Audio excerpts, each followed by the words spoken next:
أعوذ بالله من الشيطان الرجيم بسم الله الرحمن الرحيم يا أيها الناس كلوا مما في الأرض حلالا طيبا ولا تتبعوا خطوات الشيطان إنه لكم عدو مبين إنما يأمركم بالسوء والفحشاء وأن تقولوا على الله ما لا تعلمون یا ایہا الناس، اے لوگو، کلو کھاؤ، مما فی الارض حلالا طیبا، ان چیزوں میں سے جو زمین میں ہے، حلال اور پاکیزہ، ولا تتبعوا خطوات الشیطان، اور شیطان کے قدموں کی پیروی نہ کرو، انہ لکم عدو مبین، بے شک وہ شیطان تمہارا کھلا دشمن ہے، انما پختہ بات ہے، یأمرکم، شیطان تمہیں حکم دیتا ہے، بالسوء، برائی کا، والفحشاء، اور بے حیائی کا، وَأَن تَقُولُوا عَلَى اللَّهِ مَا لَا تَعْلَمُونَ، اور یہ کہ کہو تم لوگ اللہ پر وہ چیز جو تم نہیں جانتے۔ یہ دو آیتیں ہیں سورہ بقرہ کی، آیت نمبر 168 اور آیت نمبر 169، دو آیتیں۔ دیکھیں، اس سے پہلے ایک ترتیب ہے قرآن کریم کی، اسلوب ہے قرآن کریم کا۔ جب قرآن سے تعلق پیدا ہو اور قرآن کے مضامین پر انسان غور و فکر کرے تو ایک انداز ہے قرآن کریم کا۔ قرآن چونکہ اللہ کی کتاب ہے، اس کو کہتے ہیں اسلوب قرآن، قرآن کریم کا انداز بیان۔ جہاں شرک کا رد ہوگا وہاں توحید کا ذکر ہوگا، جہاں توحید کا ذکر ہوگا وہاں شرک کا ذکر ہوگا، جہاں جنت کا ذکر کرے گا وہاں جہنم کا ذکر کرے گا، جہاں پر عذاب کا ذکر ہوگا وہاں پر اللہ کی نعمتوں کا۔ اس لیے کہ انسانی مزاج مختلف ہے، ہر انسان کو اللہ نے الگ الگ مزاج دیا ہے۔ کوئی انسان کس چیز کو پسند، کوئی کسی کو ڈراؤ عذاب سے کہتے کہ یہ کام کرو گے، جیسے گھروں میں بچے ہوتے ہیں معاشرے میں، ان کو کہتے دیکھو یہ کام کرو گے اس کا نقصان ہوگا تمہیں، بچہ دور رہتا اس سے۔ اور بعض کو لالچ دلائی جاتی ہے کہ دیکھو اگر آپ نے یہ کام کیا آپ کو یہ ثواب ملے گا، یہ فائدہ ملے گا۔ تو بعض مزاج میں تھوڑی سی لالچ اور رغبت یہ ہوتی ہے، وہ بعض ان کو لالچ دی جائے تو اس کی طرف راغب ہوتا ہے، اور بعض انسانوں کی فطرت پر مزاج یہ ہوتا ہے کہ ان کو کہو کہ یہ کام مت کرو، دور رہو، اس سے دور رہتے۔ یہ سب چیزیں ہوتی ہیں، حلال ہے، حرام ہے، جائز ہے، ناجائز، صحیح غلط ہے، ان کے درمیان پر سب سے تقویٰ کس کو کہتے ہیں؟ اپنی خواہشات کو کنٹرول کرنا۔ اگر آپ اچھے کام نہیں کر سکتے برائی سے بچو، یہ اصل تقویٰ ہے۔ تو یہاں پر دیکھ اللہ تعالیٰ پہلے شرک کا ذکر کیا، اب اعمالی شرکیہ کا رد کرتے ہیں۔ اعمالی شرکیہ، ایک ہے شرک اور ایک ہے شرکیہ کام۔ وہ کام مت کرو جو آپ کو شرک میں مبتلا کرے، جو آپ کو برائی کی طرف لے جائے، جو آپ کو غلط کام اور بے حیائی میں مبتلا کر دے، ان کاموں سے بچو۔ یہاں کیا فرما رہا اللہ تعالیٰ؟ دیکھیں، یا ایھا الناس، اے لوگو۔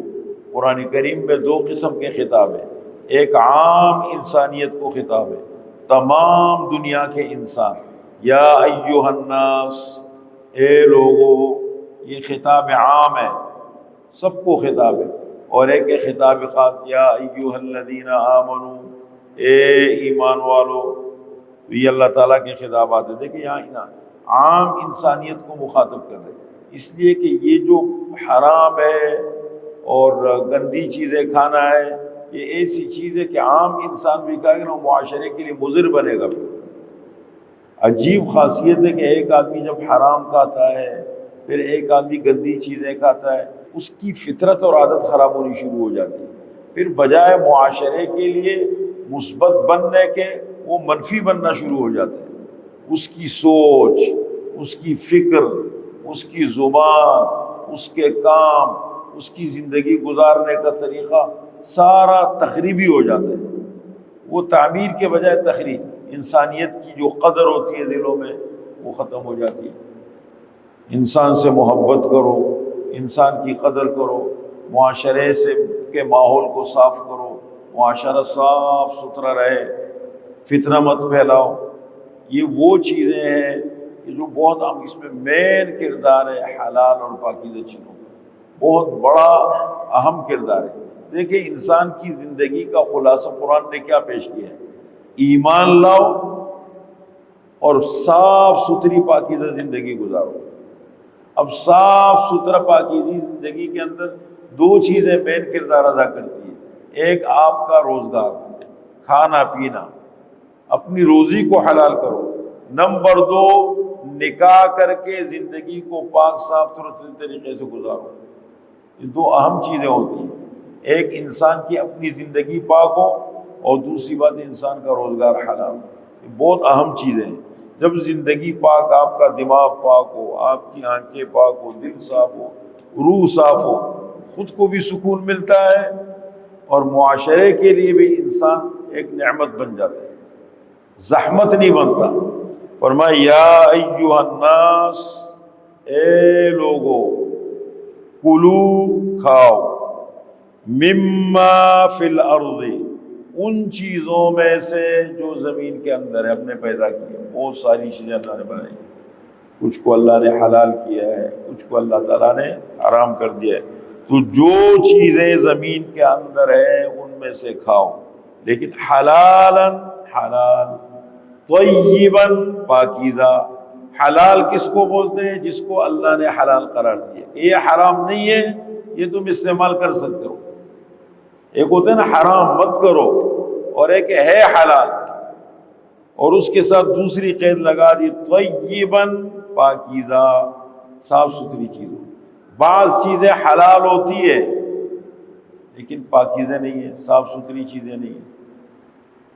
اب ایک آدمی مثال کے طور پر اس سے غیر کا حق متعلق لو پاکیزہ اس کو بولتے تھے کہ یہ جو باہر کے کھانے ہوتے ہیں ہم تو بہت شوق سے کھاتے ہیں لیکن اس میں وہ چیز نہیں ہوتی۔ جب برطانیہ کی حکومت تھی تو لارڈ مکالے کو بھیجا کہ ان مسلمانوں کی سوچ کو کیسے تبدیل کریں۔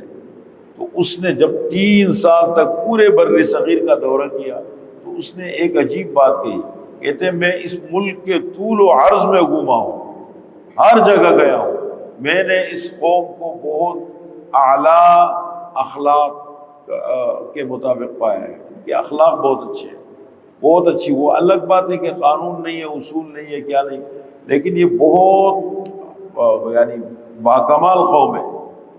اور ان کی سوچ اور ذہن کو اگر بدلنا ہے، تعلیم سسٹم ہے اس کو تبدیل کرو، اپنی تعلیم دو ان کو۔ نمبر 2 یہ ہے ان کا ذہن میں یہ چیز پیدا کر دو کہ اپنے ملک کی اور اپنی چیزیں ان کو خراب لگے اور ہماری چیزیں ان کو اچھی لگے۔ ان کا ذہن اس میں لاؤ کہ ہماری چیزوں کی قدر ہو ان کے دلوں میں۔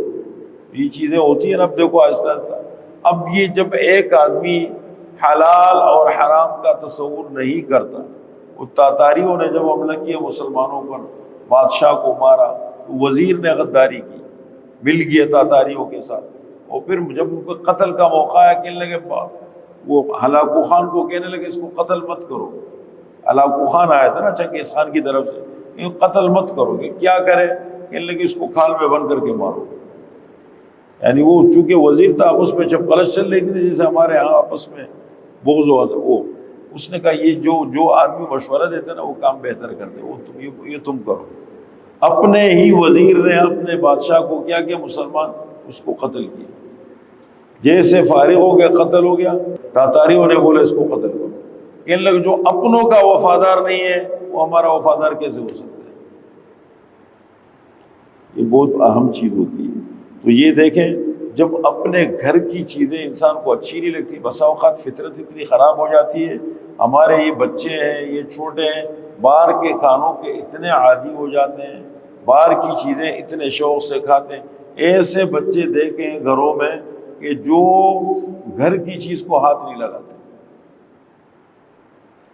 اور یہ اچھی عادت نہیں ہے۔ اگر آپ اسلامی نقطۂ نگاہ سے دیکھیں، اچھی چیز گھر میں لاؤ، اچھی چیز گھر میں لائیں، گھر والے کو بولو بناؤ۔ صاف ستھری چیز، جتنا اپنے ہاتھ کا کھانا ہوگا اتنا صاف ستھرا پاکیزہ ہوگا۔ یہ جو پیک چیزیں باہر سے آتی ہیں نا یہ بہت خطرناک ہوتی ہیں، لیکن اب وہ ہے حلال، فتویٰ ہے حلال ہے، حقیقت تو اللہ بہتر جانتے ہیں۔ انگریز جب اللہ کے وفادار نہیں ہے، عیسائیوں کو دیکھو، حضرت عیسیٰ علیہ السلام کی تعلیمات کیا ہے، یہود کو دیکھو کیسے، پھر یہ دو ہندوؤں کو دیکھو، یہ تو وہ قومیں ہیں۔ دیکھیے پیسہ کمانے کے لیے انسان کچھ بھی کر سکتا ہے، انسان کے اندر جب لالچ آ جائے نا وہ کچھ بھی کر سکتے ہیں، جب کاروبار بن جائے تو یہ بہت بڑی نعمت ہے، حلال اور پاکیزہ صاف ستھری چیز۔ پھر اسی طریقے سے اپنے روزگار کو کسی کو دھوکہ مت دے کے پیسے مت لو، خیانت مت کرو، کسی کے ساتھ خیانت کر دی، وعدہ خلافی کر کے، ملاوٹ کر کے، یہ وہ چیزیں ہیں جب آپ کے کاروبار میں آپ کی روزی میں آتی ہے نا، آپ کا روزی سود کرتے رہتے لوگ، وہ خود دھوکہ دے رہے ہوتے ہیں۔ خود جو کما رہے اس کا خیال نہیں ہے کہ میں جھوٹ بول کے کما رہا ہوں، غلط طریقے سے دوسروں پہ لگے ہوئے فتوے لگا رہے ہیں۔ یہ بہت اہم چیز ہے، حلال ہمارے دین کی بہت بنیادی تعلیم ہے، جو اللہ توفیق دے جتنا ہو سکتا ہے۔ کچھ چیزیں ہاتھ میں ہوتی ہے، کہیں پر انسان بے بس ہو جاتا ہے۔ فرمایا یا ایھا الناس، اے لوگو، کلو کھاؤ، مما فی الارض، ان چیزوں میں سے جو حلال اور پاکیزہ ہے، ولا تتبعوا خطوات الشیطان، اور شیطان کے قدموں کی پیروی نہ کرو، شیطان کے پیچھے مت چلو، اس لیے کہ شیطان ہمیشہ تمہیں کس میں مبتلا کرے گا؟ ناپاک چیزوں میں، گندی چیزوں میں۔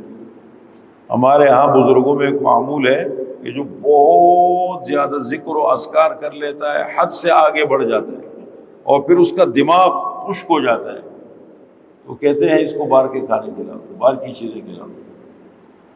وہ باہر چیزوں کے کھلانے سے اس کا روحانی لیول نیچے گر جاتا ہے، بہت فرق پڑتا ہے۔ تو شیطان کے قدموں کی پیروی مت کرو، انہ لکم عدو مبین، بے شک وہ تمہارا کھلا دشمن ہے۔ انما یأمرکم، بے پختہ بات ہے شیطان تمہیں حکم دیتا ہے، بالسوء، برائی کا، والفحشاء، اور بے حیائی کا۔ سوء کہتے برائی کو، عام کوئی بھی برائی ہو، اور فحشاء کے معنی ایسی برائی جو کھل کر کی جائے۔ ایک آدمی عام برائی کر رہے، چھپ کے کر رہے جس طرح سائڈ پہ، اور ایک آدمی برائی کو کھل کے کر رہے۔ ایک آدمی شراب پیتا ہے چھپ کے بند کمرے میں، گناہ تو وہ بھی ہے، اور ایک آدمی سر عام آ کے گاڑی میں بیٹھ کر کے، مارکیٹ میں بیٹھ کر کے، ہوٹل پہ بیٹھ کر کے، پارک میں بیٹھ کر کے لوگوں کے سامنے کھل کے شراب پیتا ہے۔ اسی طریقے سے ایک آدمی کسی بھی گناہ کا ارتکاب کرتا ہے اکیلے میں، بند کمرے میں بیٹھ کے، تنہائی میں، اور ایک آدمی اس گناہ کو سر عام کرتا ہے، یہ آدمی بے حیائی پھیلا رہا ہے، یہ زیادہ خطرناک بیماری ہے۔ اور حدیث میں حضور صلی اللہ علیہ وسلم فرماتے ہیں کل امتی معافی الا المجاہرین، میری ساری کی ساری امت کے لیے معافی کی گنجائش ہے، مجاہر کے لیے نہیں ہے۔ مجاہر وہ آدمی ہے جو گناہ کی کھل کر دعوت دے، وہی گناہ جو کھل کر کرے، اس سے توبے کے دروازے بند ہو جاتے ہیں، انسان کی فطرت مسخ ہو جاتی ہے۔ ایک آدمی گناہ کو گناہ سمجھتا ہے، اللہ کبھی نہ کبھی توبے کی توبہ۔ ایک آدمی گناہ کو گناہ ہی نہیں سمجھتا تو توبے کی توفیق کہاں سے ملے گی؟ اس لیے فرمایا شیطان تمہیں حکم دیتا ہے برائی اور بے حیائی کا، کہ تمہیں ایسے، اور بے حیائی اور برائی کس چیز آتی ہے؟ حرام۔ جب حرام میں پڑ جائے، پھر عیاشیوں میں پڑ جاتا ہے، پھر غفلتوں میں پڑ جاتا ہے، لاپرواہی میں نکلتے نکلتے آگے نکل جاتا ہے۔ اسراف مت کرو، فضول خرچی مت کرو، اپنے پروگراموں میں تقریبات میں دکھاوا مت کرو، لیکن بے بس ہے۔ آج کل مرد عورت کے سامنے بے بس ہے، اولاد کے سامنے بے بس ہے، کتنا بھی بہادر بن جائے باہر نکل کر سینہ تان کے چلے، وہ جو ہے نا وہ ساری طاقت نکل جاتی ہے گھر کے اندر، نہیں کر سکتے بچوں کے ساتھ۔ بچوں کو ایسے ماحول میں تربیت مل رہی ہے، یا ایسے ماحول میں وہ بیٹھتے ہیں، اور پھر بیوی وہ ایسے ہے کہ وہ اس کے سامنے بے بس ہو جاتے ہیں۔ کوئی تقریب ہوتی ہے، کوئی اگر آپ ایک چیز کو ناجائز بھی سمجھے، آپ نہیں روک سکتے اپنے گھر والوں کو، بہت مشکل ہوگی۔ شادی میں دیکھو، ابھی ہمارے ہاں ایک خاص دیندار آدمی کی شادی تھی، ہے بھی، اب اتنا یعنی وہ بیچارہ بے بس ہو گیا گھر کے سامنے. میں نے کہا تمہاری دینداری کہاں چلی گئی بھائی؟